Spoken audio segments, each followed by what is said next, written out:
Sydney Harbour is not just a pretty face. It's a hard-working port for vessels big and small. And at Glebe Island, near the Anzac Bridge, the ships come and go. We've come to take a look at one of the critical industries that we're told keeps Sydney growing. If you've ever driven past Glebe Island, you'll know these famous silos, but you might not know that they're used to store cement. Cement Australia is the largest manufacturer and distributor of cement in Australia. Our Glebe Island operations, we've been working out of there since about 1991. The company says it supplies 40% of the Sydney market, including big infrastructure projects like the Sydney Metro and WestConnex.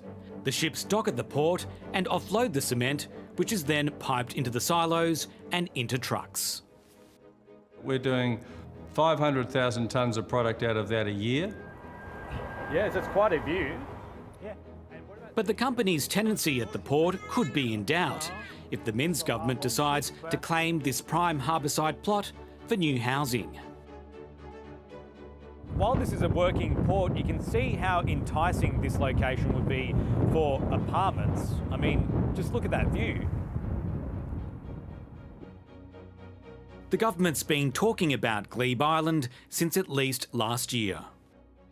And as anyone will tell you, we're desperate for new housing. It's very attractive for us to explore it. We haven't made a final call on it, and obviously we have to talk to industry, but I'm not going to turn my back on it. The island's back in focus after a proposal to build 25,000 homes at Rosehill Racecourse in Western Sydney was voted down by 56% of race club members. The Premier's now looking for a so-called Plan B. We're looking for new initiatives to have more housing closer to Sydney CBD, and if that ruffles a few feathers in the process, well, that's exactly what great cities around the world desperately need. But talk of closing the port for new homes already has some business and industry leaders joining forces to voice their concerns. The stakes are too high. We have to keep Glebe Island Port as a working port. It is important, it's integral to our economy, it's integral to our harbour. Sugar and gypsum industries also operate at the port, and for cement, any closure would come at a huge cost. If we had to stop supplying Sydney from Glebe Island, we would have to relocate either to Port Kembla down in Wollongong or to Newcastle. Both of those locations would need development, investment of the order of $300 million for us to replicate the storage facility we have at Glebe Island, and add about $30 million a year in freight costs. We think that the cost of concrete would go up at least 20% as a consequence of that. You can see there's a mass expanse of an opportunity for the expansion of Sydney. It's an island dream for Tom Forrest, who speaks for property developers. In many respects, it is the next Barangaroo, albeit it wouldn't be as commercially focused as Barangaroo. How tall would the buildings be, do you think?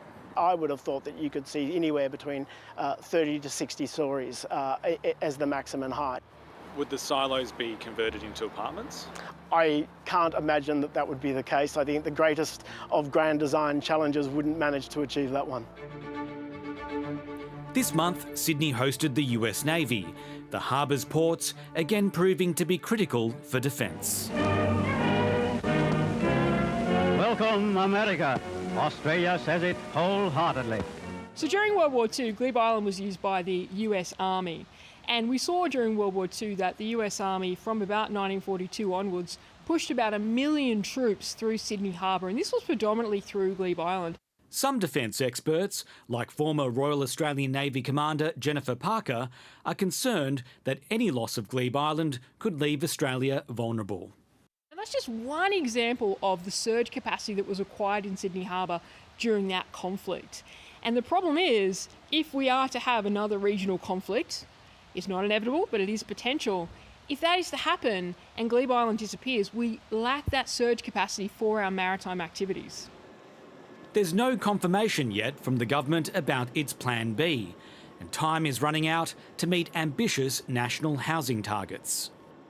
For New South Wales, that's 375,000 homes over 5 years, or if you like, 76,000 a year, roughly speaking. At the moment, they're way behind that. And we shouldn't just be looking for plan B, we need to be looking for plan B, C, D, E and F, all the way through to about W. A solution may be somewhere in between, combining housing with the port. We support hybrid as an option for the harbour because we firmly believe that it can coexist. So looking at Glebe Island now, can you just carve off a little bit at the side? Can you carve off a little bit there? I think there are parts around the facility that could be utilised for housing. The New South Wales Planning Minister, Paul Scully, declined to be interviewed, but told 7:30 in a statement that the nearby Bays West area has already been identified for housing. He confirmed that any scenario being considered would include the retention of a deep water port in the bays. Got to do more, not less. We have to be bolder when it comes to housing. We cannot retreat now.